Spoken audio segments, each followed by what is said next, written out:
Gentlemen, boys and ghouls, to all of our non-binary friends and everyone on the spectrum and in between, welcome to the 25th episode of the Shudder Show. Quarter of a freaking 100, Freaky Friday edition. I'm your host, David Marlowe, and I'm here with my temporary co-host, but always host. This is Ken Stacknick. How you doing, Internet? They're doing pretty well, I think. Good to hear. Ken? Hopefully. But what's more important, how are you doing? I'm feeling much better. I was a little under the weather last week, but this week I'm feeling much, much better indeed. And I'm looking forward to talking about this fun little film. How are you doing, David? You know, I'm constantly exhausted these days. I've gotten to go back to work over at the Scenic Shop. It's a non-union shop, though, so which means that, you know, I get worked pretty much until I'm ragged, and they might give me one day off a week. So, Ken, you slowly dying in your room before we were about to record the podcast gave me the perfect excuse to be like, you know what? Maybe I don't have to work all that much this week, and maybe we can just take a week off. Yeah, no, it ended up working out well, and I'm really glad that we are getting around to this film because I had a lot of fun with this film. But it's not my job to steer the boat. This week. This is a freaky episode. Exactly. This is a Freaky Friday episode, which is one of those episodes where instead of me kind of taking the lead when it comes to research and such, I let my good co-host David do all the hard work, and I just have to show up and watch something that I've never seen before. I've hijacked this bitch. Ken, for one thing, I am delighted that you enjoyed this film. This was a film that I'd offered to Ken for the very first Freaky Friday episode. And this is one of the first films that I checked out when I when I did Shudder's free trial, and so this kind of so I'm going to start this off kind of with a question for you, which is sort of this is what got me into it. Well, first question actually, what's the name of this movie? You know what, Ken? God damn it, you sultry son of a bitch. That's why I'm normally the host. That's why he's normally the host. No, we are doing a movie called Terrified, or an Argentinian film called... and in Spanish, Aterrados. Yes. I dedicate this episode to my lovely fiancée and future wife, Katie, who will be constantly making fun of me for mispronouncing all of the Spanish words, because when I was in high school, my Spanish teacher decided that, you know what, instead of teaching you Spanish anymore, I'm just going to put you in advanced English. And that's where I'm at with that language, so I apologize in advance. The English is advanced, the Spanish is poor. Indeed. And I don't even think my English is that advanced, so, you know, I got that working out for me. False advertising. Oh, goddamn. Fucking Catholic schools, I tell you. But anywho, so yeah, I guess the question that I was going to pose to you is because this was one of the first films that I watched on Shudder. I'm just like, cool, I've never been on the service before. I'm just kind of going to go for what looks interesting. So my question for you, Ken, is what is a movie that hooked you through the poster alone? Definitely from going way back, Reanimator is a movie I remember seeing as a child, and I saw the poster with Jeffrey Combs and the giant green syringe full of whatever was in there, reanimating fluid, it turns out, and just being transfixed and being like, that is something that I am going to have to see. That is, sorry, I don't care how many times I have to bother my parents. I don't care how many times I have to rag on them. I am going to see this movie. And then I did, and it was amazing.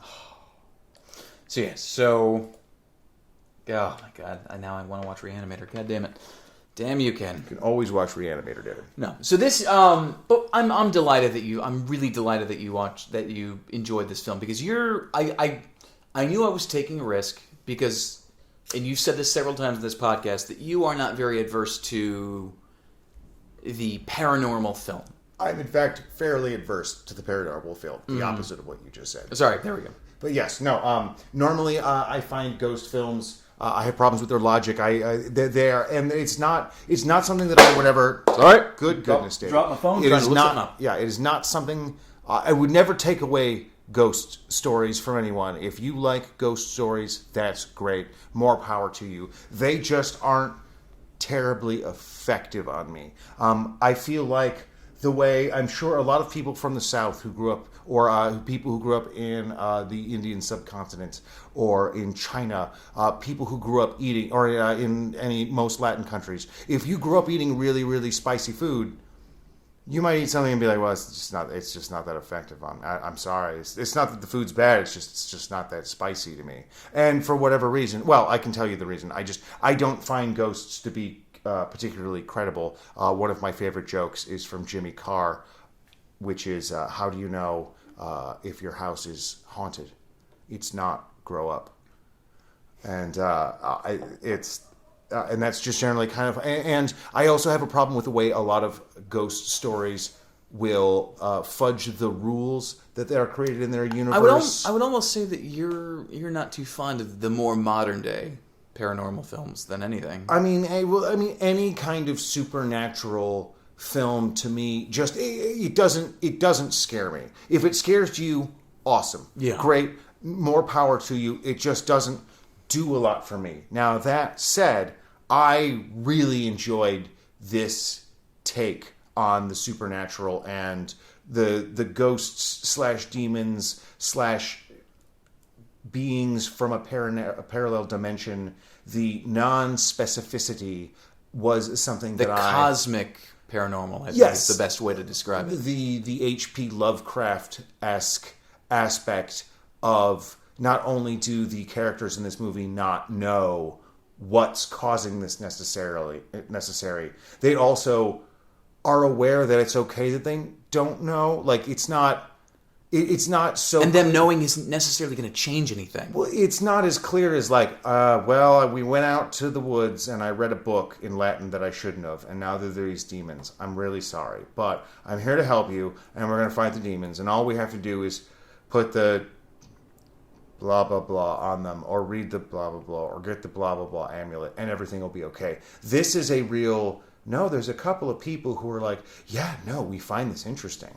We have no idea what's going on. We got a couple of guesses, a couple of shots in the dark, but like, nah, bro. If you're looking for anything definitive, nope. We just thought this was kind of neat. Yeah. Like, it really does seem that way. Mm-hmm. It's such a case of, it's all the people who retired decided to pick up hobby careers, and they're just like, you know what? My bills are fine. I'm just gonna go figure out, what ghosts are haunting this place over here. Oh, it's not like an actual haunting. Oh, it's a weird. Ooh, I'm gonna go get my tools. Sort of thing. I'm just gonna write stuff down. Like they get the science. Like, okay, so one of my favorite stories about science is the idea that the biggest moments in science are almost never punctuated by someone screaming, "Eureka! The thing that I planned to happen did. My hypothesis is true." That almost never happens. Most of the time, big scientific discoveries happen with someone going, "Oh, wait, hang on, that's weird. Hold on, wait, what the fuck?"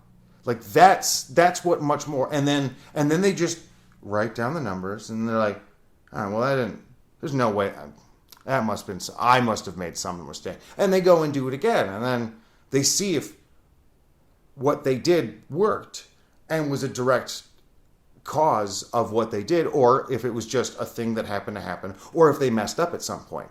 And there is the investigators in this movie approach these ghosts very much in that way, and I really like that. The fact that they're just like, we're just kind of collecting data right now. We're like not even close to writing a paper or having any kind of, like, there's no Van Helsing character. No, there's no one who knows the answers. Well, there's the scene too, like where the doctor gets called in by the police officer, who's one of which, by the way, there are no main characters in this. Everyone is like it's a very big ensemble. yeah. No, the director himself even said is like he did not want main characters in his film, and he said every time he thought someone was becoming a main character, he tried to find a way to kill them. Makes sense. Because he just didn't want anyone to ever have the idea, oh, this person is going to survive because they're the ones we should be focusing on. Yes, no, absolutely. Which is another thing that I really appreciated about this. But like, there's that scene with that the officer has called over this doctor because he knows he's good at this kind of stuff. And he comes over, and then he just happens to see this other doctor that is investigating across the street, and he goes, "Hey, you want to come look and see what I got over here? Got this weird, dead thing in the dining room. Would really just like your opinion." And she just comes in and doesn't necessarily seem, the woman comes in and isn't really fazed by it. She's more just like, oh, look at that. Isn't that interesting? That's, well, we gotta, in order to investigate this further, we're gonna have to break some crimes. I hope that's okay with you, Mr. Policeman. Well, I'm a police officer, so I guess I can excuse some crime. Yes. As long as I'm here and supervising. Yeah. But, he doesn't want to tell you too much about these characters. He just kind of wants to sprinkle little details in about them and sort of let the audience form their own opinions of them.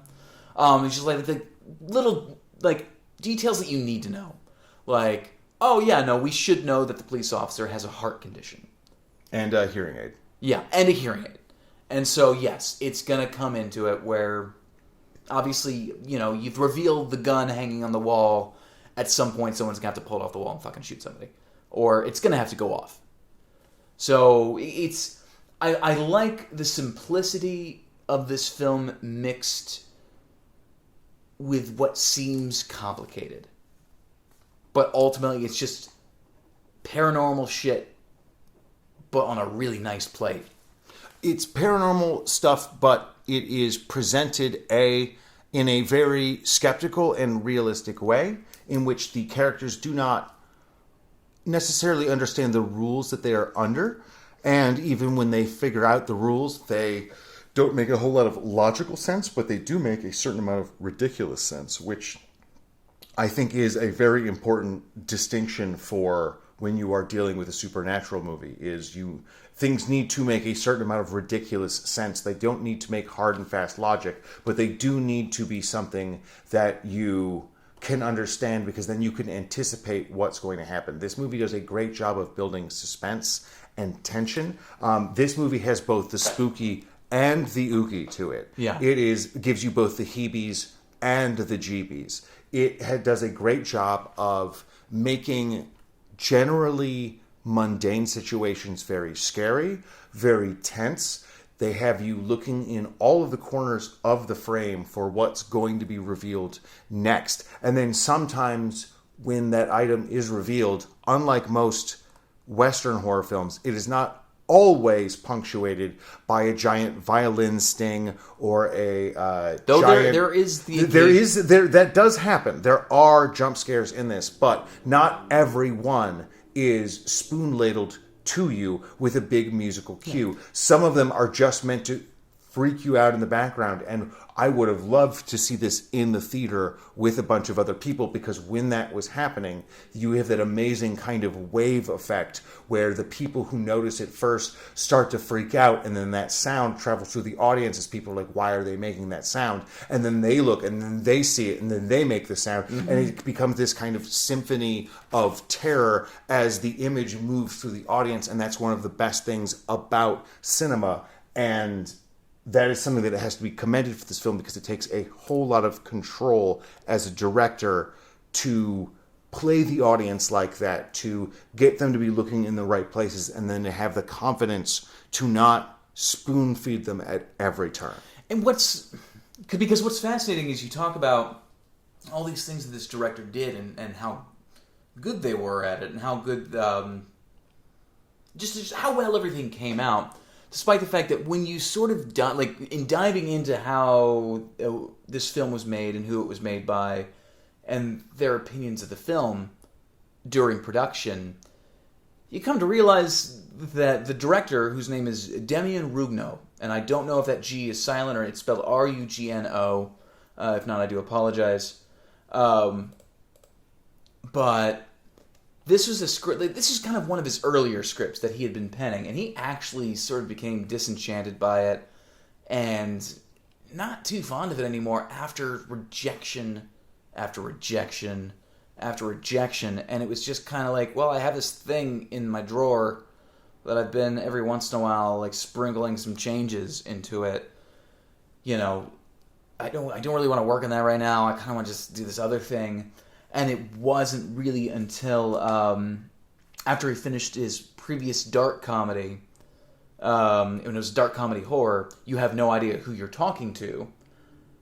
After the semi-success of that, that's when he's just like, oh, okay, well, maybe I do need to lean a little bit more into the horror genre. And so he dusted the script off, did a rewrite of it. But even after the rewrite, he just kind of like it. There were still things missing for him, and I think even at one point, he almost just kind of wanted to hand it off to somebody else because his grandmother had passed away, and so he's just like, I just don't feel like making this movie right now, which is why I find it fascinating that the movie still turned out the way that it did, because this was him phoning it in. Like, is the best way to put it. And that's impressive, because this movie is good. Oh, it's really good. So, before we even go into more of this, Ken, could you just sort of maybe give me a short description as to the plot of this film? Okay, so plot of this film. We have a mother and a father. They have a child. That child dies. Gets hit by a car, spooked off by what appears to be a ghost, right in the house, or in the neighbor's house, and then There's a whole bunch of different storylines, so I know it's there's several storylines kind of going. I didn't realize that's a lot to ask you. There's also the husband comes home and then finds his sister. No, the police officer is romantically seeing the mother whose child died. Yes. All the while, everything takes place in this neighborhood, and it's sort of like there's two houses really. There's three houses. There's three houses. One has Walter, who lives by himself. The other, and I don't remember all the names of all the characters, but there was his next door neighbor who lives with his wife. And then across the street... The next door neighbor is Yanu? Right? Yes. Yanu. And then across the street is the mother who lives with her child. Yes. And she's romantically seeing the police officer. Yes. And so, at one point in this film, and it shows all of it, the child just gets fucking... creamed by a car. Decked by a bus. Yeah, it's in the trailer. It's not almost comical. It's just like, oh shit. And so, grieving mother comes home after the funeral. There just happens to be her dead child just waiting in the dining room, not doing anything. Just helped himself to a bowl of cereal, just sitting there, not moving. It's like somebody planted his body there. And it looks very dead. But footprints coming in, looks like it walked in. So now it's just like the police officer, I need to find somebody who can help me with this. Calls his doctor friend, and then the investigation begins, and they meet this other doctor, and ghostly shenanigans continue. There's a lot of this movie that is about accepting that what you are seeing is not necessarily real, that the facts and laws of our reality are not being followed while this possession, or not even possession, while this haunting, I guess you would say, is happening to these houses or neighborhood. And it's not even necessarily a haunting. It's just the idea of something. It's almost like, the cosmic energy is weird in this particular part of the world right now because I don't know, it could be once again, it could be for any reason, but it seems scientific. Well, it's scientifically observable. It is not something so straightforward as, like, so one of the things that happens with these ghosts that's interesting is you can only see them from one perspective. Yes. And by that I mean, if you are standing, let's say you have a bed in the center of a room. You could stand and look underneath that bed from the left side of the bed, and you would see nothing at all. You could go to the head of the bed and look underneath, and you would see nothing. You go to the right side of the bed, look underneath, and you would see nothing. However, if you went to the foot of the bed and looked underneath the bed, you would see these pale, demon-y creatures. And you can only see these creatures... Very creepy, too. Very creepy from this one perspective. They are there. They are in your world, too. Even when you can't see them, they are there as well. They can have effects on you, but you can only see them from that one perspective. Mm-hmm. And as a result, there are times in this when a character is trying to look across the street through a window into a window. And from one side of the window, he can see the creatures, and from the other side of the window, he cannot. And it becomes this thing where... you can see them. There are rules. It's on this side, but at the same time, like... they can still move within this weird dimensional space. So it's like... the scare could come from anywhere. And but not even getting the scare is just as creepy. Well, you just know that it's watching you from somewhere. The simple act of movement or changing your perspective can get you suddenly turn... something that was far away to very close. It reminds me a lot of the Doctor Who weeping angels that are in the episode Blink, where the angels can only move when you aren't looking at them, and it creates a very good, very creepy, very powerful adversary that also, let's be clear, for a low budget, makes things very achievable. Now, one thing I will say about this movie that is a little ropey, and if this is your thing, fine. Some of the CGI and some of the effects in it are a little smooth, a little rough, a little.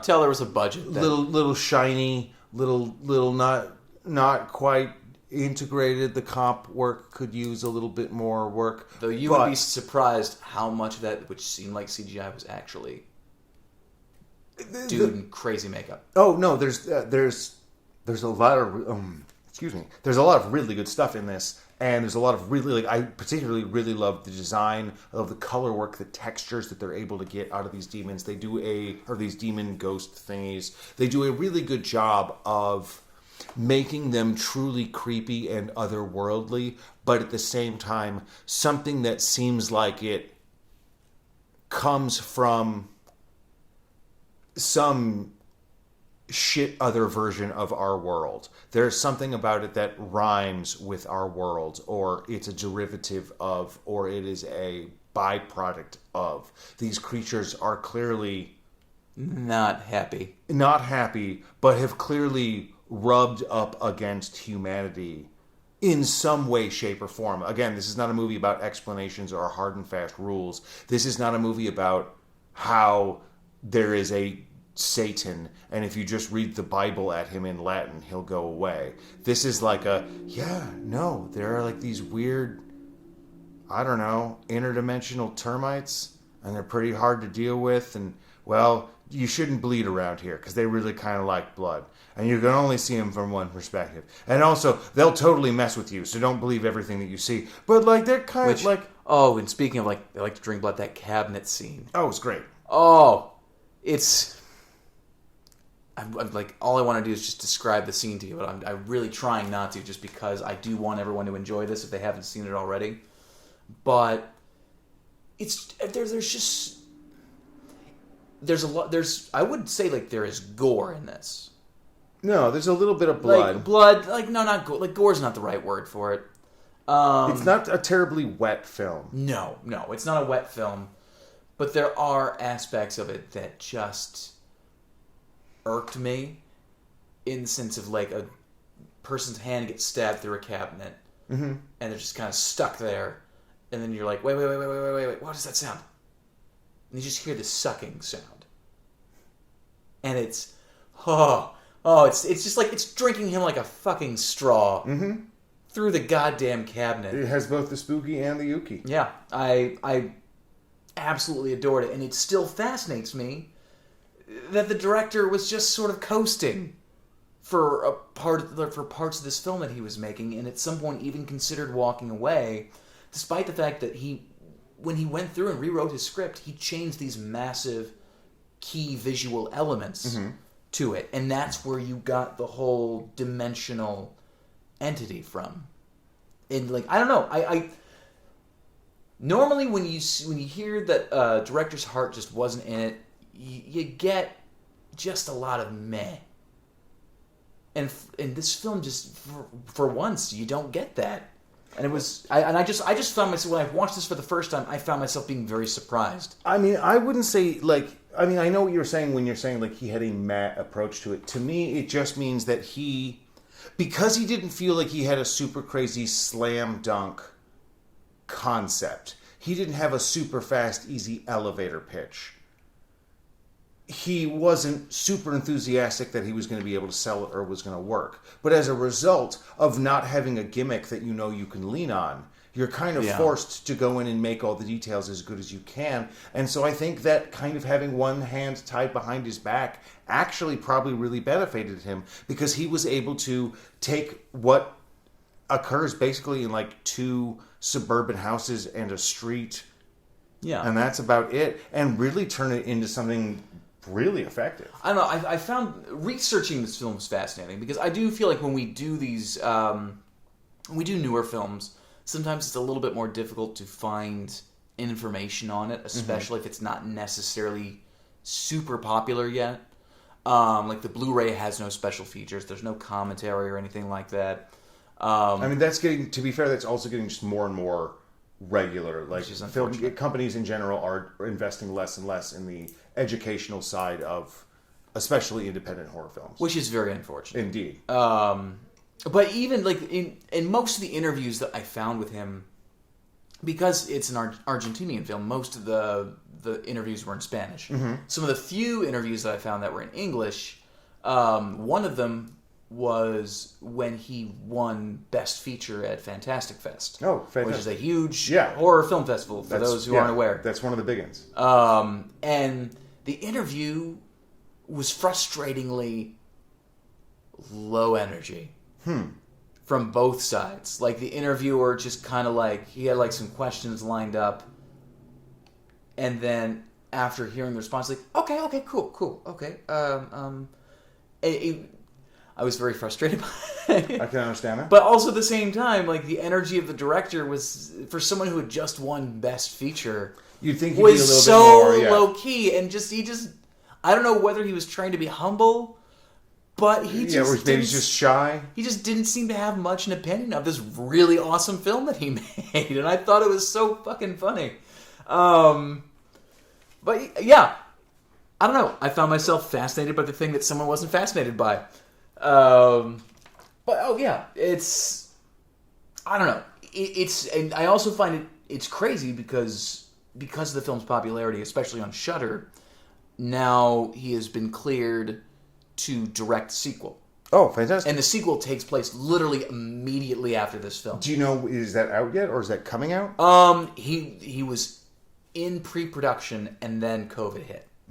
So once again, so it's all COVID there, ruins so everything. much for us. Yeah. But at the same time, a remake is currently under negotiation right now, and it's going to be produced by Guillermo del Toro. So I am very fascinated to see how that might look. Yeah. But now, like, it seems like he's more excited to, like, continue on with this property that he's now built. He's like, okay, like, he doesn't want, he said, he's like, I don't want to explain everything. I don't want you to necessarily, like, find out what's going on, but I want there to be more elements to it. There were certain things that I wanted to do with this film that I didn't get the chance to do. Yeah, didn't have the money, couldn't do the X, Y, or Z. Exactly. But now, now that it's gotten semi-popular, he might have a little bit of wiggle room. Yeah, exactly. He's got a little bit of pull, a little bit of wiggle room, but not enough to where, he's not like, it's just like after it's going to be a problem. Exactly. It's not like it's George Lucas making the prequels and everybody just says yes to him, even though it's a bad idea. Exactly. It's not that. So I'm very fascinated to see how that turns out. And I was looking at a few of his films, and his filmography isn't the longest either. But he does have himself a solid cast. And one of the things that I do enjoy about this cast is there's not a single member other than the children that are under 30 years old. Oh, yeah, no, they're almost, there's basically only adults in this movie. Yeah. And I mean, like, all the investigators are at least 50 or older. And they're questioning these middle-aged gentlemen. So it's not like this film is just filled with sex appeal. It's not trying to be sexy. It's not trying to be Hollywood. Yeah, there's definitely zero sexy moments in this entire movie. And it's almost to the point where it doesn't... If the folks were not speaking Spanish... Argentinian. Or... Yeah, if they were not speaking Argentinian, like, I would not think that this was taking place in Buenos Aires. Mm-hmm. Absolutely. I don't know. It just seemed so normal. Everything was very normalized. Everyone's just kind of going about it wasn't like fancy parts of the city that they were showing. It's just like, here's the everyday life of an everyday... Okay, it is in Spanish. I'm sorry. I was going to say, like, I'm pretty sure Argentinian, isn't it? Yeah, no, sorry. I was thinking of I was thinking of Brazil and how they speak Portuguese there. I was like, I know he's looking it up. I'm gonna let him find it out himself. It's a good thing. It's a good thing I'm pretty. You are so pretty. So, yeah, this is why we take a week off, so that way my brain is fresh, except it's not. Well, I forgot to mention the film at the beginning, so... This is true. Those hosting skills are really... Took us both working together. Really playing out. Yeah, took us We've both had a working week together off. to screw that one up. Let us dust ourselves off. Good Thank you times. very much. I kind of want to, like, steer it a little bit your way. Like, is there a character about the character in this film that really stuck out to you? To me, the character who I found the most interesting was the police character. What was his name? Funes, correct? Comisario Funes? Yes, Fiones. Fiones. So sorry. Yeah, I thought he was.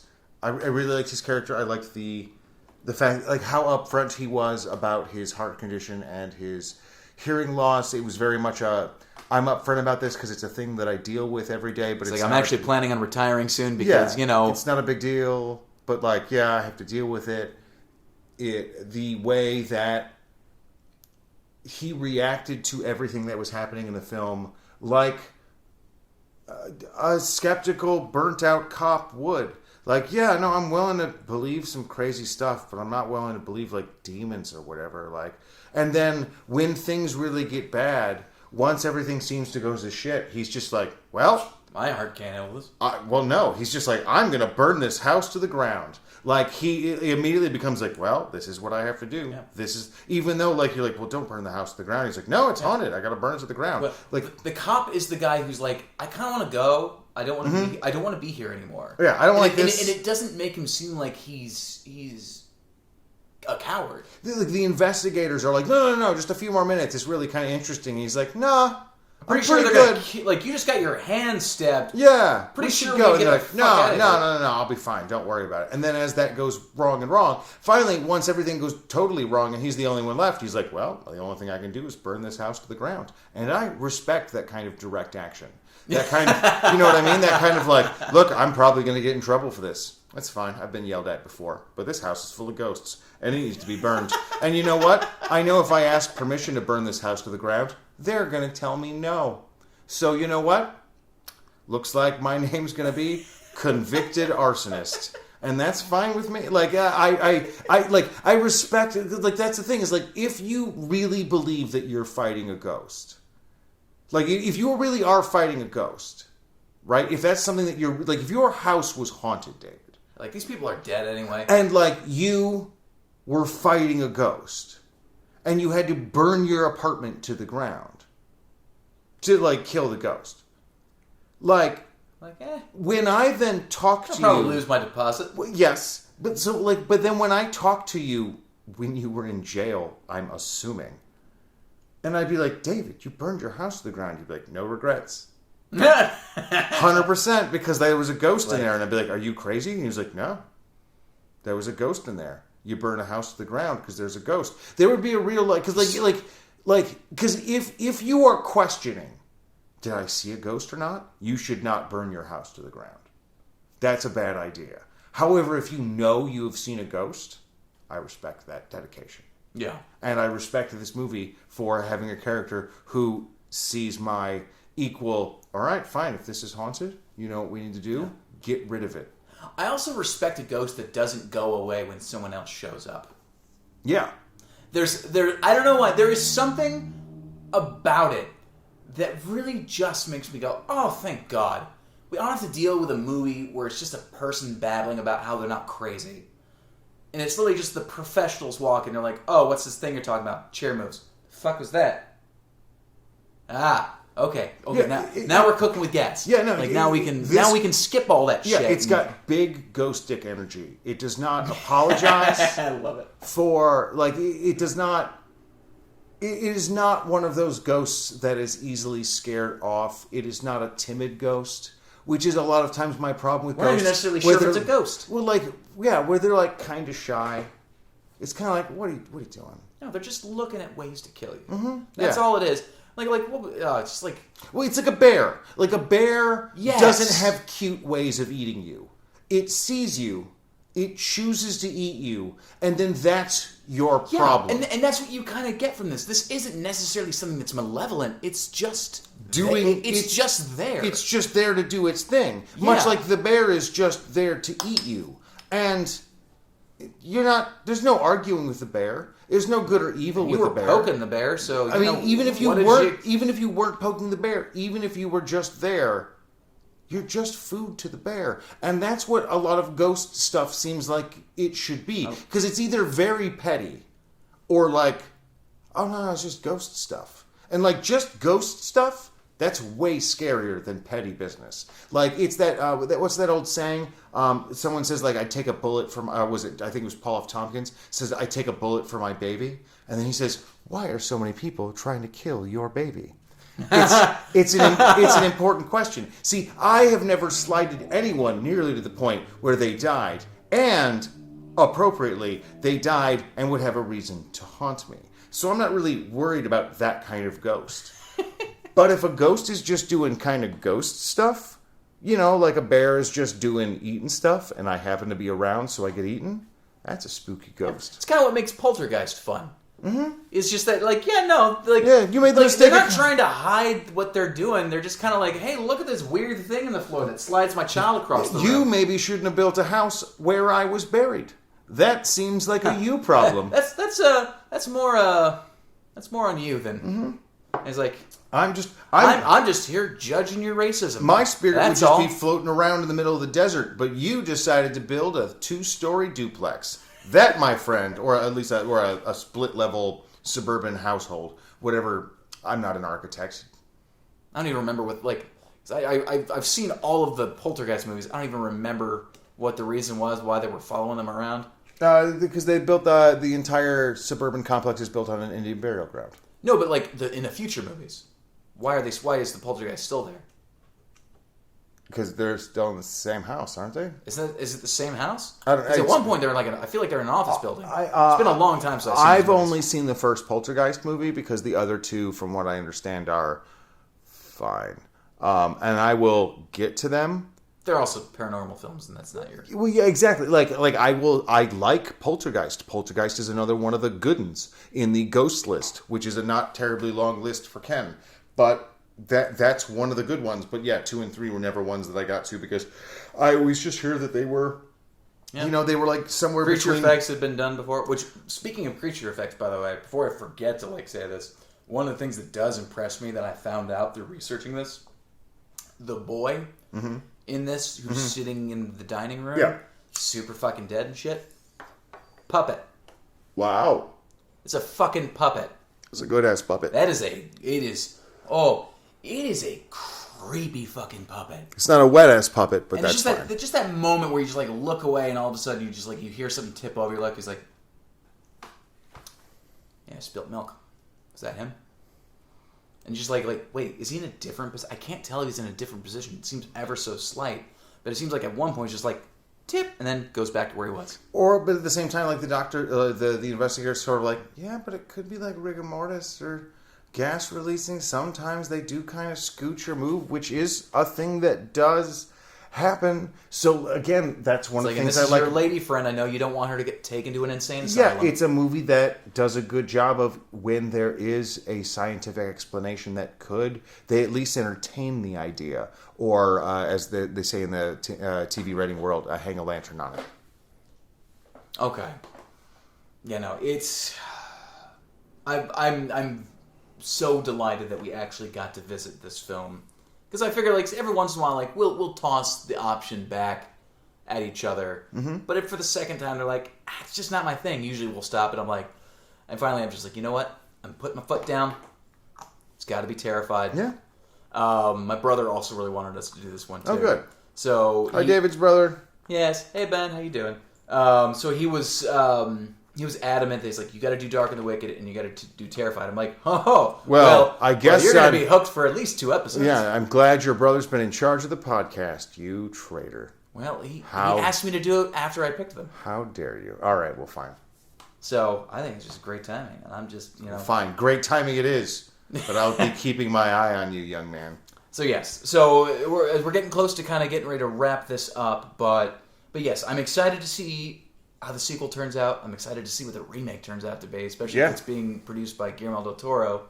If it's only produced by him, it tends to be either. I would be surprised if he directed it, but we'll see who he gets to sit in the chair. Yeah, I mean it's post-pandemic. Who knows? Who knows what's? Yeah, no, everything's up in the air at the moment. So yeah, but yes, it has been. So Ken, I think at this point, I'm gonna hand you back this crown. Oh, thank you. Because I gotta say, this has been one of my rockier hosting days. Oh, that's fine. I don't know if it's because I've been eating a lot of Chinese food, smoking some weed, and drinking some Blue Moon. Well, it's a newer film. There's not a lot of behind the scenes. This is something that we talked about, that we've bumped into. One of the things that we try to do here on Shudder Show, one of my goals with this show, is that I don't want to just bring shows. I don't want to just talk about movies that are on Shudder that are fine, and we talk about what we didn't like about them. That doesn't. I don't think that does anybody. There's nothing to be gained from it. Yeah, that doesn't do anybody any good. If there's a movie on Shudder that I think you should skip because it's not very good, I'll just say that, and I'll say it in a sentence and save us all a lot of time. We're not doing a show called Shudder Show where we talk about all the things that suck on Shudder. Yeah, no. Well, what I want this show to be is a reason for you to go and check out.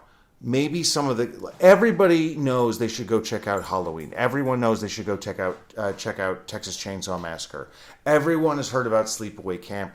Everyone has heard about Nightmare on Elm Street or Friday the 13th movies. There are a lot of movies that have a lot of money, that have a lot of backing, that have a lot of marketing, that have a lot of advertising to them. And those aren't the movies that necessarily I want to talk about on this podcast. Sorry, that's Mr. Potatoes. Our podcast mascot, Freddy Potatoes, is currently trying to dig a hole into a chair, which is not going well because it is a chair, and he is a small little boy. But part of what I want to do with this podcast is I want to give you reasons to check out titles that you wouldn't necessarily check out in the first place, or you wouldn't have heard of. And with that being said, Ken, do you have anything for me? I do, actually. I have two separate movies, because that's how a selection traditionally works. Oh boy!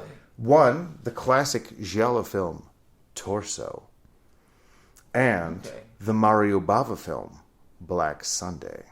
Mario Bava? Mario Bava is one of the original godfathers of horror. Martin Scorsese says he learned to move his camera from Mario Bava. Oh my God. He is one of the originators of the slasher genre. He is one of the original OG kings of Italian horror. He could be partially credited with the creation of the giallo. He is one of the best low-budget filmmakers, hands down, that has ever been made, and somebody that everybody should check out.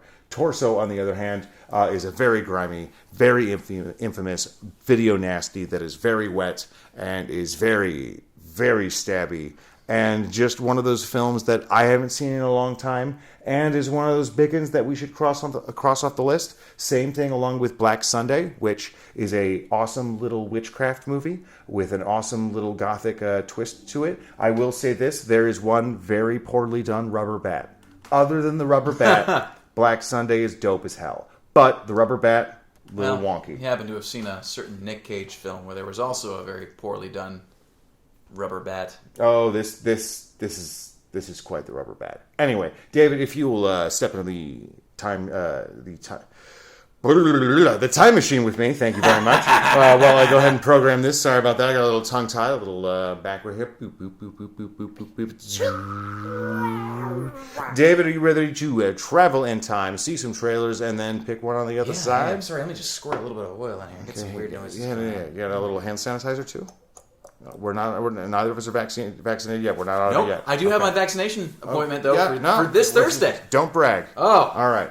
Ready? We're going to travel in time. Ready? And...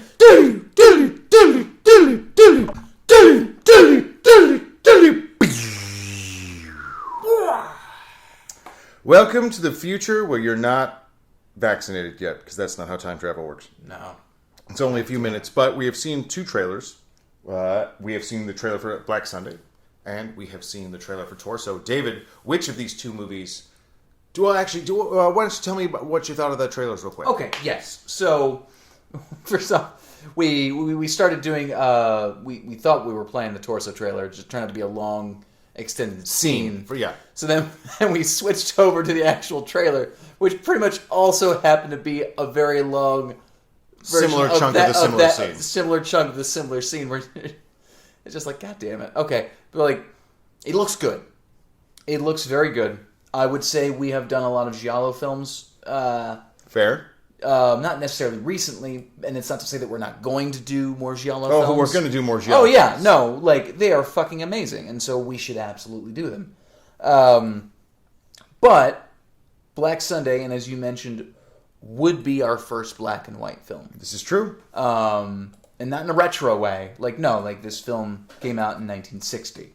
So I think that creates a good opportunity for us to dive into that era a little bit more. And to appreciate the finer points of a black and white film, which I feel like does not get nearly enough credit for how difficult it can be to do a black and white film. I agree. I love that idea.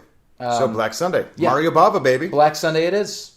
So Ken, you've got your crown on. It's true. But at the same time, I'm going to ask you, you got any pluggables, baby? I do. I have a couple of things that I can mention. Now, you can check me out on Twitter and Instagram at Ken Stachnik, KenStachnik. And you can check out my dog, our official Shudder Show Stachnik mascot. Who scared the shit out of us today. Absolutely got out of his harness and ran down the street, but then ran directly back to the house and not on the street like a good little boy, like the good little small little boy that he is. But you can check out his Instagram and his Twitter as well on at Freddy Potatoes, FREDDIE, and then potatoes, just like the word that Dan Quayle can't spell. If you want to check us, the Shudder Show, out on Twitter, you can check us out at Shudder Show. And David, what are your pluggables? Well, my pluggables are, you can check out me and my semi-daily life at _DW Marlowe on Instagram. I also manage our Shudder Show Instagram page, and you can find us at Shudder_show. I do apologize that I have not been posting nearly as much. It is only just because I have to work for a living, and How dare you participate in the economy, young man? I mean, you don't really pay me. Well, see, again, David, you're bad at this. So I try to keep up as best as I can. But yes, I do read all of your messages, and I do read all of your comments. I'm so freaking happy to hear from you guys. And I'm really excited to dive into a movie that a lot of you have been recommending to us. Slacks. Oh, yes, real quick. And we got an email. We got an email from Sean Morris. Sean went ahead and emailed us about The Devils. There was a scene in The Devils where a man throws a stuffed alligator apparently into an oven, and then outside beats a man with a stuffed alligator. And we found that very interesting that there would be two. And Mr. Sean Morris, thank you very much for reaching out to us, went ahead and pointed out to us that what is actually happening is he's throwing the alligator out the window. But in the window, the city is burning. And that makes the appearance of a furnace through visual trickery. And so therefore, when he beats the man with the stuffed alligator in the street, he's beating the man with the same stuffed alligator they chucked out the window, which still doesn't make a whole lot of lick of sense, but makes a whole lot of lick of sense for at least there only being one stuffed alligator in the small vicinity of this medieval town, and not several stuffed alligators as just a thing that are just kind of laying about the town. So, Sean, thank you very much for writing in. Thank you so much, good sir. And so... I appreciate all the feedback. I appreciate getting in touch with a lot of you. I've gotten to chat with a couple of you who are just delightful. But yeah, keep them coming. We hope that you guys continue to enjoy this, and feel free to throw us any other suggestions. We're currently looking at the possibility of, to celebrate Shudder's next exclusive, Slacks, a movie about killer jeans. We figured maybe at some point we can talk about some movies about just inanimate objects that like to kill people. Like perhaps, I don't know, for an example, Deathbed, the bed that eats people. I'm not sure if that's on Shudder, but... It's not. It's not? Damn it. Yeah. So well, we can mention it. I mean, we're gonna have to, Dave, we're gonna have to figure this out. Yeah. Yeah. But yeah, once Until again... then. Yeah. Next It's not week. fleshed out, but we're going to figure it out. Yeah. That movie will, that movie will eventually get, we'll talk about it later. Anyway, this is completely off the rails. David, internet, this is awful. Good night. Bye. Fuck you.